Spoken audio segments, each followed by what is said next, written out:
இப்போ குரான் முழுமையிலுமே நீங்கள் படிக்க ஆரம்பித்து அதிலிருந்து விளக்கம் கிடைக்கும்போது எந்த ஒரு புத்தகத்தையும் நீங்கள் எடுத்து படித்தாலும் அது நல்லதை நமக்கு வழிகாட்டக்கூடியதை அறிவிக்கின்றதா இல்லையா அப்படின்னு நம்மளால் பார்க்க முடியும். வழிகாட்டுதல் அங்கே இல்லை அப்படின்னா ஒதுக்கி வச்சுருவோம். நம்ம வாழ்க்கைக்கு உரியது அங்கே இல்லை அப்படின்னா விலக்கி வச்சுருவோம். இறை நமக்கு வழிகாட்டக்கூடிய அந்த பாதை லேசானது, ஒவ்வொருவருக்குமே லேசானது. 2:6 நிச்சயமாக நிராகரிப்போரை நீர் எச்சரித்தாலும். நிராகரிப்பவர்னா யார்? வழிபடாதவர்கள் நிராகரிப்பவர்கள். வழிபாடு மட்டும் செய்கிறார்கள், வழிபடவில்லை. வழிபடுதல் தொடர்ச்சியாக நமக்கு நிகழ்ந்து கொண்டே இருக்கிறது. இறைவன் நமக்கு அறிவித்து கொண்டே இருக்கின்றான். நம்முடைய தேவைகளை, நம்முடைய வேண்டுதலை, நமக்கு என்ன வேண்டும் என்பதை இறைவன் தொடர்ச்சியாக நமக்கு அறிவித்து கொண்டே இருக்கின்றான். அந்த அறிவிப்பை, அந்த வழிபடுதலை நிராகரிப்பவர்கள், ஏற்றுக்கொள்ளாதவர்கள். ஆனால் அவர்கள் வழிபாடு செய்து கொண்டிருப்பார்கள். இதற்கு முன்னர் அவர்களுக்கு சொல்லிக் கொடுத்தவைகளை செய்து கொண்டிருப்பார்கள், வழிபாடு செய்து கொண்டிருப்பார்கள், வழிபட மாட்டார்கள். இவர்கள் நிராகரிப்பவர்கள். உள்ளத்தில் அவர்களுக்கு அறிவிக்கப்படுகிறது, இது சரியாக இல்லை, இது நல்லதாக இல்லை, எனக்கு என்றால் நான் இதை ஏற்றுக்கொள்ள மாட்டேன், எல்லாம் அவர்களுக்கு தெரிகிறது. ஆனாலும் செய்கிறார்கள், நிராகரிப்பவர்கள். அவர்களை நீர் எச்சரித்தாலும், இப்போ அவங்களுக்கு எடுத்து சொல்லி எச்சரித்தாலும் அல்லது எச்சரிக்காவிட்டாலும் சரி, நீங்கள் எச்சரிக்காவிட்டாலும் சரி, இவர்கள் தெரிந்துதான் செய்கிறார்கள் என்று அறிந்து நீர் எச்சரிக்காவிட்டாலும் சரி, இவர்களுக்கு கூறுவது வீணான காரியம், இவர்கள் தெரிந்தேதான் இதை செய்து கொண்டிருக்கிறார்கள் அப்படின்னு நீங்கள் உணரும்போது எச்சரிக்காமல் இருந்தாலும் சரி, அவர்களுக்கு நீங்கள் செய்வது தவறு என்று எச்சரிக்காமல் இருந்தாலும் சரியே. ஏன் இறைவன் கூறுகின்றான், அவர்கள் நம்ப மாட்டார்கள், அவர்கள் நம்பிக்கை கொள்ள மாட்டார்கள், அவர்களுக்கு இறக்கப்படுவதை நம்பிக்கை கொள்ள மாட்டார்கள், அவர்களுக்கு முன்பாக இறக்கப்படுவதையும் நம்பிக்கை கொள்ள மாட்டார்கள். இவர்கள் இறைவனின் நேர்வழியில் இல்லாதவர்கள், இவர்கள் தோல்வியை சந்திக்க இருப்பவர்கள் என்று இறைவன் கூறுகின்றான். அவர்கள் தங்களுக்கு இறக்கப்பட்டதையும் நம்ப மாட்டார்கள், தங்களுக்கு முன்பாக அறிவிக்கப்பட்டதையும் நம்ப மாட்டார்கள். இன்னும் அவர்கள் தாங்கள் செய்ததற்கு கூலி வரும் என்பதை அவர்கள் நம்பிக்கை கொள்ள மாட்டார்கள், உறுதியாக நம்பிக்கை கொள்ள மாட்டார்கள். அவர்கள் மறைவானவற்றை நம்பிக்கை கொள்ள மாட்டார்கள். உணர்வுகளில், இறை உணர்வுகளில் அவர்கள் நிலைத்து இருக்க மாட்டார்கள். தங்களுக்கு ஒரு நன்மை கிடைக்கும் என்றால், ஒரு பொருள் ஆதாயம் கிடைக்கும் என்றால் அப்பொழுது இருப்பார்கள், நிலைத்திருக்க மாட்டார்கள், அவற்றில் நிலைத்திருக்க மாட்டார்கள். தங்களுக்கு தோதானவற்றை தேடுவார்கள்.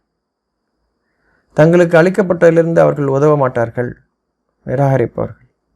உணர்வு, அதில் அறிவிக்கப்படக்கூடிய இறைவனுடைய செய்தி மட்டும்தான் நமக்கு வழிகாட்டும், இது மட்டுமே புத்தகம், நமக்கு வழிகாட்டக்கூடிய புத்தகம் என்று அறிவித்தால் ஏற்றுக்கொள்ள மாட்டார், சந்தேகத்துடனே இருப்பார்கள். இவர்கள் அப்படிப்பட்ட அந்த நிராகரிப்பவர்களை நீங்கள் எச்சரித்தாலும் அல்லது நீர் எச்சரிக்காவிட்டாலும் சரியே, அவர்கள் நம்ப மாட்டார்கள். எதற்காக நம்பிக்கை கொண்டவர்களுக்கு அறிவிக்கப்படுகிறது? இது உங்களுடைய காரியங்களை நீங்கள்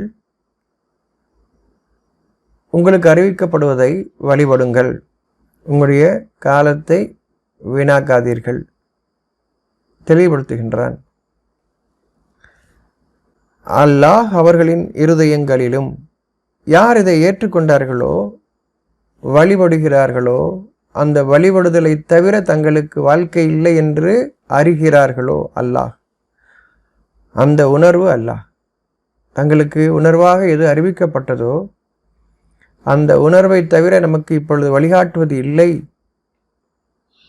இதுவே நம்முடைய வழிகாட்டுதல், நாம் வாழ்வதற்கான வழி என்று அறிவது, இதை தவிர இல்லை என்று அறிவது அல்லாஹ். அப்படி அறிந்தவர்களின் இருதயங்களிலும் அவர்களின் செவிப்புலன்களிலும் முத்திரையிட்டு விட்டான். யாருக்கு? அந்த நிராகரிப்பவர்கள். அவனை தவிர இல்லை என்று அறிவதை நிராகரிப்பவர்கள். அல்லாஹ் நீங்கள் சொல்லும்போது அவனை தவிர இல்லை, அந்த நன்மையை தவிர இல்லை, அந்த பிரித்தறிவித்தலை தவிர இல்லை என்று ஏற்றுக்கொண்டு நிராகரித்தவர்களை அல்லது ஏற்றுக்கொள்ளாமல் நிராகரித்தவர்களை அவர்களின் இருதயங்களிலும் அவர்களின் செவி புலன்களிலும் முத்திரையிட்டு விட்டான் என்று கூறுகின்றார். முத்திரையிட்டாச்சு அவர்கள். அதாவது அவர்களுக்கு இப்போ அவர்கள் ஏற்றுக்கொள்ள மாட்டார்கள். தங்களுக்கு இறக்கப்படுவதையும் ஏற்றுக்கொள்ள மாட்டார்கள், தங்களுக்கு முன்பாக இறக்கப்படுவதையும் அவர்கள் ஏற்றுக்கொள்ள மாட்டார்கள். அவருடைய இருதயங்களில் முத்திரையிடப்பட்டு இருக்கிறது. அவனுக்கு நல்லது சொன்னால் புரிகிறது இல்லை. சற்று முன் இவர் என்ன கூறினாருன்னு கேட்கக்கூடியவங்களாக இருப்பாங்க. அவங்க இப்போ என்ன சொன்னாங்க அப்படின்னு. நல்லது சொன்னால் புரிய மாட்டேது, கெட்டது சொன்னால் உடனே புரிஞ்சுக்க முடியாது அவங்களுக்கு. ஏன்னா அங்கே முத்திரையிடப்பட்டிருக்கு, திரையிடப்பட்டிருக்கு. வரம்பு மீறி அவர்கள் தெளிவாக தெரிந்த பின்னர் நான் ஏற்றுக்கொள்ள மாட்டேன், நன்மையை ஏற்றுக்கொள்ள மாட்டேன் என்று இருக்கக்கூடிய இவர்கள் அவர்களுக்கு முத்திரையிடப்படுகிறது. அவருடைய உள்ளங்களில் விளங்கிக் கொள்ளாத தன்மை, அவருடைய மனதில் விளங்கிக் கொள்ளாத தன்மை ஏற்பட்டு விடுகிறது. அவளுக்கு அவர்களின் இருதயங்களிலும் அவர்களின் செவி புலன்களிலும் முத்திரையிட்டு விட்டான். வழிகாட்டுதலை தவிர இல்லை என்று அறிவித்தால் நிராகரிக்கக்கூடிய அவர்களை அவளின் உள்ளத்தில் அவருடைய மனதில் முத்திரையிடப்பட்டிருக்கிறது. கேட்கும் காது கேட்கும் புலன்கள் இருக்காது. நல்லது கெட்டது அது பிரித்தறியாது. கேட்பதெல்லாம் செய்யும், நல்லதா கெட்டதா என்று பிரித்தறியாமல் செய்யும். அவர்கள் பார்வை மீதும் திரையிருக்கிறது. நல்லதை அவர்கள் பார்க்க மாட்டார்கள், கெட்டதை பார்த்தால் அது கெட்டதை என்று ஏற்றுக்கொள்ள மாட்டார்கள், நல்லதை பார்த்தால் நல்லது என்று ஏற்றுக்கொள்ள மாட்டார்கள். திரை இருக்கிறது. காட்சியை பார்த்து விட்டு சென்று கொண்டிருப்பார்கள். அதில் உள்ள மறைவானவற்றை அறிந்து கொள்ளாமல் அவர்கள் சென்று கொண்டிருப்பார்கள். திரை இருக்கிறது. கண்களில் பார்த்தார்கள், பார்க்காதது போல் செல்கிறார்கள். திரையிடப்பட்டிருக்கிறது. அவர்களுக்கு கடுமையான வேதனையும் உண்டு. மறுமையில் அவர்களுக்கு கடுமையான வேதனை உண்டு. அவர்களோ மறுமையின் மீது நம்பிக்கை கொள்ளாதவர்கள். அவர்களுக்கு கடுமையான வேதனை உண்டு. மறுமையில் கடுமையான வேதனை அவர்களுக்கு உண்டு. வேதத்தின் ஒவ்வொரு வரிகளும் நமக்கு வழிகாட்டக்கூடியதாக, அந்த சூழலில் நாம் இருக்கும் பொழுது நமக்கு அறிவிக்கக்கூடியதாக, பிரித்து அறிவிக்கக்கூடியதாக, நன்மையும் தீமையும் பிரித்து நமக்கு அறிவிக்கப்படும் போது மறைவானது நமக்கு ஒரு செய்தி அறிவிக்கப்படுகிறது. வழிகாட்டுதலுக்கான ஒரு செய்தி நமக்கு அறிவிக்கப்படுகிறது.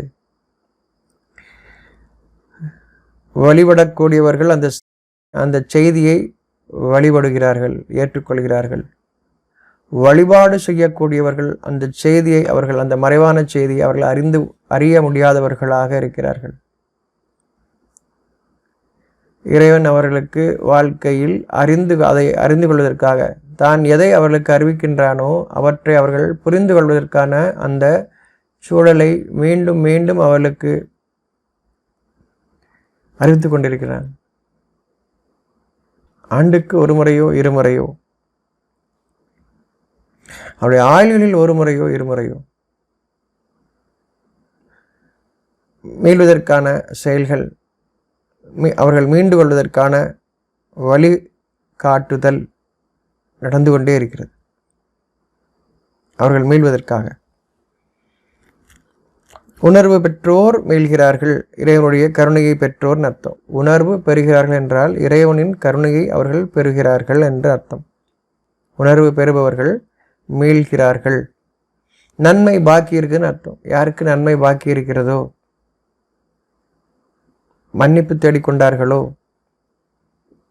அவர்கள் மீள்கிறார்கள்.